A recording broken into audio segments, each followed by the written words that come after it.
Hi, Jason. Well, goodness, we have a full calendar today. So right now, the Remembrance Project is honing in on raising awareness about all the killings of Americans by illegal aliens, people who shouldn't be here in the first place. As you know, our border's been invaded. Our laws seem to not matter to some of these, Right. these illegal aliens, but also some of these representatives. So we're making presentations, interviewing people and letting them know what they can do and informing them of all the levers that they have at their fingertips so they can stop this madness that's going on across the country.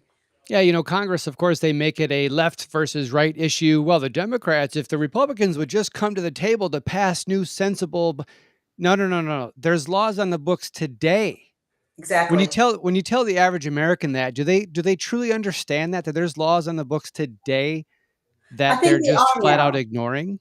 Right. I think they are understanding that more and more, Jason, but not enough people. And I think that not enough people understand that they have to think outside the box, not just listen to what these representatives are telling them. Because Mhm. remember, a lot of these representatives, and the majority of them, are owned by special interest groups. And that's what we've been fighting with the Remembrance Project since inception. So, here we are again. We've been warning about the national security issue of, no, not enforcing our laws, not enforcing immigration laws, an open border. And as we can all see now, every state is a border state. Yeah. So that's also why I started my podcast. I just felt like we had to do more. Mhm. We also started a 501c4 organization, the Remembrance Project Action, so that we could point to those good candidates who will help save America. Right. You know, you said an invasion, but you also said there's special interests, and it seems like this has been going on for a while. Yes, it's escalated dramatically in the last year, 2 years, but what have been the special interests that have had a special interest in making sure illegals come in? Well, I have a perfect example in Houston where we have two home builders, David Weekley Home Builders and Perry Mhm. Home Builders, who obviously want that lower wage earner so that their profit margin increases. And we've been going toe to toe with these multi-million dollar or companies. Here we are, little old the Remembrance Project, and all our Mhm. volunteers, and I'm a volunteer as well. But we love our country. We know this is the last beacon of hope of freedom for the entire world. And frankly, think about it. Where do we go from here, Jason? Yeah. So we have no choice but to help stop this craziness. And as you know, you've been in the fight for a long time, and we know a lot of the same people because we've been in the battle for such a long time. We're like-minded, and we woke up. I would say, 2009 for us is when we woke up, Mhm. and it was over a killing of Houston police officer. But there was a widow whose husband was killed earlier by an illegal alien. She filed a lawsuit against the city of Houston, and the lawsuit, Jason, was the reason that we really got started because it intrigued me. I'm a former legal assistant, and I wondered what went so bad in line of duty death that could have prevented this young police officer from being murdered. And it was sanctuary city policies, and we never heard of them. And now I think the entire world knows, or the country knows, about sanctuary city policies, and we're still fighting them. Right. I often look at a slippery slope. It's where the devil gets his foot in the door, and there's a lot of people who have raised the bell or rang the bell and raised the flag early on to spot where these things could go. And back then, 2009, when you had the awakening Mhm. with that lawsuit and that case, what was the reception early on? Because the illegal immigration battle and conversation back then wasn't about fentanyl and trafficking No. and the dangers of the cartels. It was about they just want to work. What's the Yes. big deal? That's the foot in the door. What was Right. the reception back early on? It was an uphill battle, and I'm glad you mentioned that because I do forget sometimes. It was a battle because we created the Stone Lights Quilt banners, which is a 6 foot long banner, 3 feet tall, with a picture of the victim, many times children, breadwinners of the family, and it destroys the entire family, as you can imagine.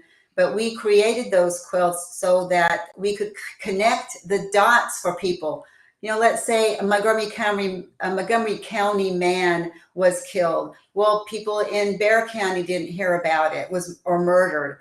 And we wanted to show people what was taking place. And these were real people, real lives Hmm.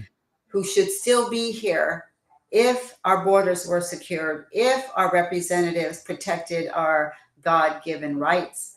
And if, and all, it would be so simple if our laws were secured and Americans were first and foremost in the hearts and minds of these representatives who we elected to protect those rights. Yeah. We don't get our Hmm. rights from them. They are there to protect our rights, and they're simply not doing that. But God had a big hand on the Remembrance Project being Yeah. created, Hmm. and we just followed that calling and treaded forward, and it was not easy. We were No. told pretty many times to stop. People would look away, don't do that. But we just felt, look, the families had to deal with the killings of their loved one Hmm. forever. And why couldn't someone look at the truth when it was staring them right in the face on those Stolen Lives quilts? Yeah. So we couldn't stop. And you were so early in this conversation, this national conversation we're having now. You were so early in doing it alone, and it's a thankless job. But Yeah. now a lot of America is catching up to the problems you were calling out. And we just saw what did Abbott do recently? The last several months, did he actually use the word declaring an invasion? And he's actually standing up to the federal government now. Yes, we wanted him to do that 3 years ago. Yes. And, and look, he should have pointed to the Constitution Hmm. because obviously the federal government had failed and they were unwilling or unable to defend our borders. And Yep. Texas has a right, state's right to go ahead and stand up to the plate and do so. And Governor Abbott has a constitutional duty. It's not a choice, it's his Right. duty to do that. We worked heavily with the Texas sheriffs in helping them, give them the support that they needed to go out there and file a declaration of disaster. That was first. And a year and a half later, they filed declarations of invasion. And this snowballed through county after county in Texas. This took place, which, of course, placed pressure on Governor Abbott. He was just reacting. And I can't say that enough because Hmm. I know that he was maybe fearful of a lawsuit, but it was inevitable. It was Yeah. going to happen anyway. So he should have stopped it. But here we are today. So there are solutions that we can look at, support our local sheriffs. If you have an elected sheriff, that is, Hmm. they have a lot of power. And also continue pressing your legislators and be very, very active and vocal and just go out there. And we have to recruit more people, Jason. And it's exactly what you're doing. And I thank you for doing that Mm. because um, it's Yeah. very needed.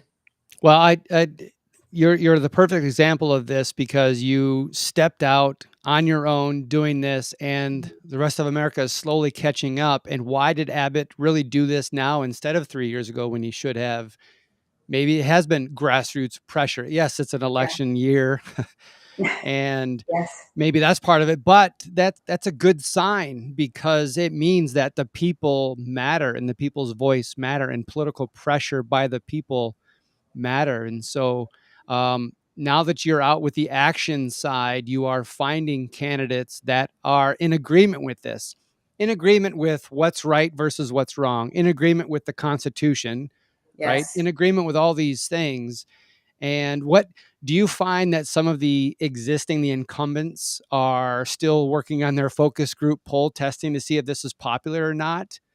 Oh, absolutely, they are. And, in Texas, we had a wave of conservative grassroots candidates who won the nomination and kicked out the incumbent. There are several reasons for that. But now that people are waking up more and more, they're more educated. They understand they can follow legislation and not just read these, flowery newsletters that these representatives put out. Right. So, an educated voter is one who is will help save America. Yeah, amen. And Maria, I'm gonna have you on continuously because I know you're so involved in doing so many different things. May God bless you. Thank you for your service to this country. God bless you and Tim and your team, and thank Thank you. you for all that you Yeah. do. Well, thank you too, Jason, and God bless you and your family as well. Thank Keep it you. up.